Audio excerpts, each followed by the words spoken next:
महाराष्ट्रात शाळांमधील शिक्षणावर बंदी घालणारा कायदा लागू झाला आणि समाजाने जणू सुटकेचा निश्वास सोडला.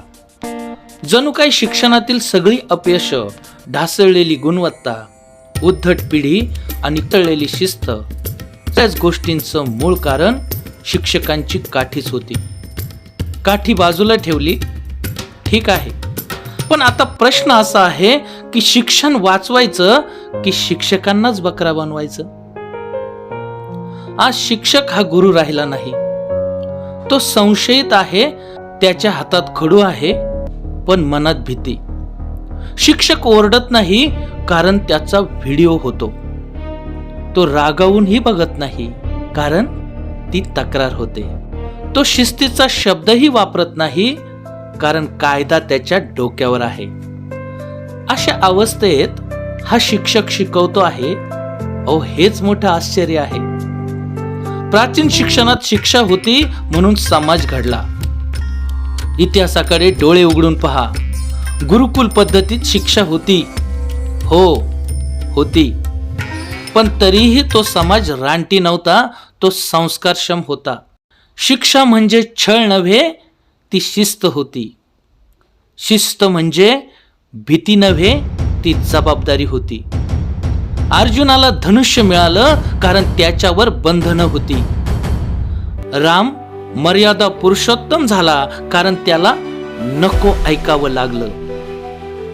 विद्येची परंपरा टिकली कारण गुरुचा शब्द हा अंतिम होता. आज आपण शिक्षेचं विकृतीकरण केलं आहे. एकेकाळी जबाबदारीचं साधन असलेली शिक्षा आज क्रौर्य म्हणून रंगवली जात आहे आणि त्या आडून संपूर्ण शिस्तच पुसून टाकली जात आहे. आधुनिक वर्गखोली म्हणजे स्वातंत्र्याचा अतिरेक. आज वर्गात मोबाईल चालतो, गोंधळ चालतो, उद्धटपणा चालतो, नक्कल चालते आणि शिक्षकांना तू असं म्हणणं देखील चालतं. पण शिकणं चालतं का? शिस्त म्हणजे दडपशाही, नियम म्हणजे अत्याचार आणि शिक्षक म्हणजे शत्रू, ही धोकादायक समजूत मुद्दाम रुजवली जात आहे.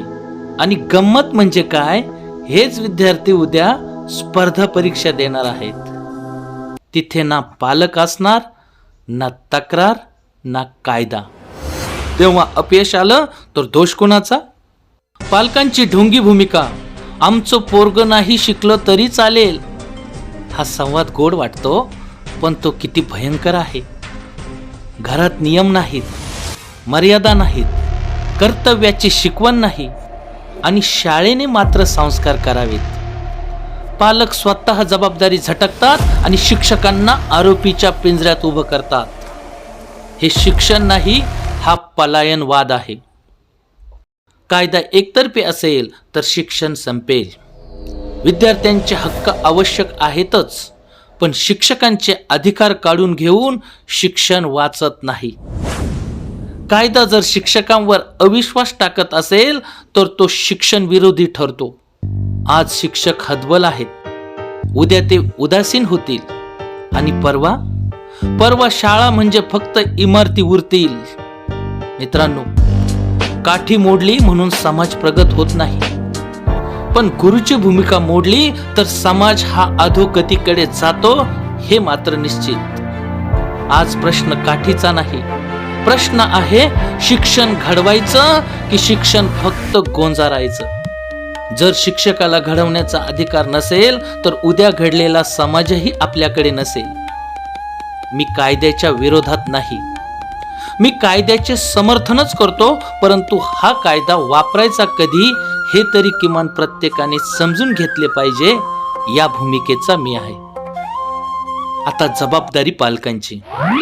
शिक्षणाचा प्रश्न आता शिक्षकांचा उरलेला नाही, तो पालकांचा झाला आहे. शाळा घडवते पण पायाभरणी ही घरातच होते. शिस्त, मर्यादा, आदर आणि जबाबदारी या गोष्टी शिक्षक शिकवू शकत नाही, त्या पालकांनीच रुजवाव्या लागतात. शिक्षकांवर अविश्वास ठेवून आणि कायद्यामागे लपून मुलं घडत नाहीत, समाज घडत नाही. आज शिक्षकांच्या हातातून काठी गेली आहे, पण पालकांनी तरी आपल्या हातात संस्कारांची जबाबदारी घेतली आहे का? हाच खरा प्रश्न आहे आणि ही जबाबदारी पालकांनी घ्यावी. शिक्षक आणि पालक यांच्यातील दुवा बनून पालक उभा राहिला तरच खऱ्या अर्थाने उद्याचा आदर्श भारत घडेल, यात शंका नाही. मित्रांनो, शिक्षणाची वास्तविकता मांडणारा हा व्हिडिओ अनेकांपर्यंत जावा हीच अपेक्षा. या व्हिडिओमधील विचार आपल्याला कसे वाटले हे कमेंट्समध्ये नक्की लिहा.